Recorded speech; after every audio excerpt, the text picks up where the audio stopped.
As of the recording of this video, the 22nd of March 2024, Last Epoch has been out for exactly 30 days, and I have put almost 300 hours into it, and this is what I think about it. As a little preface, I have over 2,500 hours in Path of Exile, and probably over 1,000 hours in the Diablo franchise, so I am not new to ARPGs. However, I still went into Last Epoch completely unbiased. I refused to watch any videos, read any reviews, or even watch the trailer. I knew absolutely nothing about the game upon launch, and had no expectations or excitement, and that was a great decision because I was totally oblivious to the amount of fun I was about to have in the next 30 days. Let me tell you about it. First off, I thought the game was beautiful. There was a distinct art style, and it was very refreshing from the dark and grim Path of Exile and Diablo 4. The very first character I had made was a mage. Due to not knowing anything about the classes, I didn't even know what kind of masteries each class had, and because of this reason I only made it to 40 levels before I realised the mage class just wasn't for me. But that's okay, because I still really enjoyed the actual gameplay up until that point.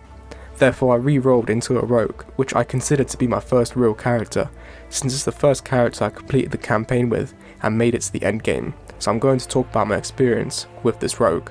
At first I wasn't the most impressed with the abilities, but that's because I had not developed their trees enough for the abilities to feel unique. Once I started to level the skill trees more, I really realised the enormous potential each class had, and the countless builds that could be made. This made me excited. I wanted to try to make my own build first, to see how easy or hard the game is, and it turned out to be a pretty good middle ground, which is what I was looking for. It's not like you can throw in any items and the build will work. The items and the points you put into the passives all have to be thought out to make the build shine, but at the same time it's not like you have to spend half your time absolutely min-maxing each intricate part of your character to make it feel viable in the end game. The build that I wanted to do was a poison multi-shot marksman, one because I like how AoE the ability is, with its screen clearing horde of arrows that are shot out very fast, and two because of how fast it shoots. I thought it might work with stacking poison on the target and building into damage over time. So with an idea in mind, I went through the campaign and it was really fun. The campaign was on the easier side, but definitely not a snooze fest. I did not use the crafting system as I wanted to see what I could do without it. I cleared the campaign and had a lot of fun doing so. I was then introduced into the endgame monolith system, and so I went straight into it. Being around level 60, and with my own build, I started conquering islands, and everything worked just as I wanted it to, which was a pleasant surprise. If I tried doing the same thing in PoE when I was new, I would have been stomped on and erased from reality, so it's nice to see a new ARPG which is a bit more new player friendly. However, it wasn't also rose tinted, because as I started approaching the level 90 monoliths, I started to see the flaws of my build, and that was when I realised I needed to invest more into defences, but at the same time my damage started falling off, and it was at this point I started considering rolling into a new build with an in-depth guide so I could get to the endgame empowered monoliths. I felt that I had got most out of my build with the knowledge I had, which was very limited, and past this point I could either research into how to build global defences and how to scale damage over time, or I could play an already existing S tier build and learn that way, which is ultimately what I ended up doing. I went with a build that ended up absolutely blowing me away immediately. First of all, respecking was a smooth and easy experience, which I very much appreciated considering how difficult that is in PoE. All I had to do was spend a bit of gold on new items and changing my passive points, and that altogether was not expensive. The build that I chose was a lightning based trap throwing marksman that utilised spark charges to eliminate enemies in chain AoE explosions. This build worked by using unique daggers to change a marksman lightning ability into melee, that we could then activate through another trap ability, thus making us into an elemental trapper. I have to say, this build was the very point I knew I was about to no-life this game for weeks to come. I didn't have this feeling for Diablo 4, which is why I have under 100 hours in that game in total, and I was just waiting for that feeling in Last Epoch, and they definitely delivered. Why was this build so awesome? Well, for starters, it was 100 times more powerful than my own build previously, and that is with minimal investment. I could now easily do level 90 monoliths, and I swept through all the content into empowered level 100 monoliths. And secondly, this build was so unique, especially for a marksman class, that I thought I would have to use a bow with. It was visually stunning, felt smooth, and great to play. and it was easy to invest more currency into. I was impressed. After reaching level 90 on this marksman, which was a personal goal of mine, I felt ready to try another class, and thus a bleed warlock was born. A build that I took from Maxroll, and it turned out super fun. An unholy mage that applies bleed stacks to enemies and is extremely tanky with a large ward and health pool along with a bunch of leech. It was a nice change to the glass cannon marksman. I got both of these characters 2 empowered monoliths and I had a blast doing it.